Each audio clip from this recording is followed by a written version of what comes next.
Good morning, people. It's a pleasure to see you all. I am definitely coming back with new content now. I'm really sorry about making you wait. I had a hard time actually trying to think of a content worthy of my channel, since I said I was gonna either talk about writing fanfic or probably acting if I had some monologues, but I will do them. So right now I am going to give you some tips that are sitting here of how to write when you want to procrastinate. So here's the first one. It says, force yourself to write whatever comes to mind, not necessarily something coherent, but you need to get your bad ideas out of your head first. Yes, you really need to get those out. First of all, I'm going to start saying writing is a very intimate process that no one, and I mean absolutely no one, should disrupt. It doesn't matter where you come from, you need to set up your boundaries and say, hey, quiet, I need my silent space to write, first and foremost. And sometimes you need to do that alone because you're going to make lots of mistakes by writing things you don't intend to, and it means absolutely nothing.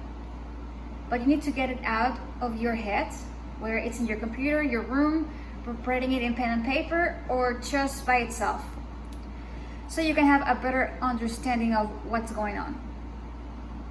Get it out of your head first, and then once you let it all out, you're gonna be your brain is gonna be better, and you're gonna have a lot more space to process new thoughts that maybe can help you. Second, while writing an essay for homework, in your free time maybe come up with any ideas, so have pen and paper, stick notes and markers or highlights which may help you organize prioritizing your thoughts.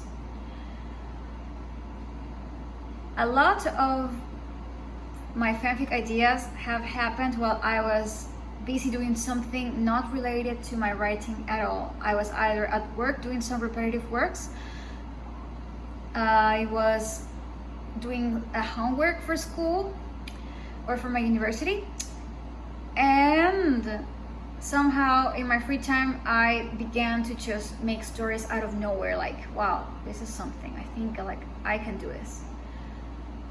So in my free time I would grab pen and paper and do what I must to get these ideas out of my head. And that's how some people actually get creative, by doing something not related to the job writing at all. Number 3, once you have the basis of your idea, you need to start making a schedule of your writing by chapter and how it's going to be told. First or third person narration, different points of view if there are many main characters, change of narration between first and third person, yes. And if it's an epistolar novel like Dangerous Liaisons, epistolar means, for example, if it's written in type letters, like they are writing letters, they are addressing letters at the beginning and at the end of each chapter, like that. That's epistolar. Dangerous Liaisons is an epistolar novel because of that reason. Number 4, if the fanfic or story is based on real life events, you will have to go above and beyond to make it accurate, and if you're altering something, you might want to come up with note authors at the end of each chapter or epilogue to explain the differences. The epilogue actually is more of a, if you're writing a book, but I have read some book translations and they make note authors at the end of the page or chapter if they have different words of different meanings in different languages, for example. So I think it goes for both ways. In fanfic writing, at the end of each chapter, they have author's note and they explain absolutely every little detail. That's how it happens. Number 5, Read your ideas and notes, make a profile of each character, city, place, describing it as much as you can. Use Google Maps or travel magazines where they describe the places so you can have a better idea of what it's like. Yes. Some people do the ideas and notes not by pen and paper but by computer. Some people don't like to waste or recycle, or they just don't like to write in pen and paper, but they do everything in their personal computer, in their laptops, or in their own cell phones. They make notes and they stick pictures, and they have some safe pages to do these things.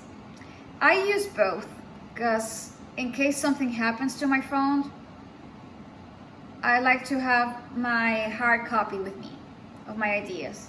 But yes, using magazines as references in Google Maps, everything matters. It's very helpful.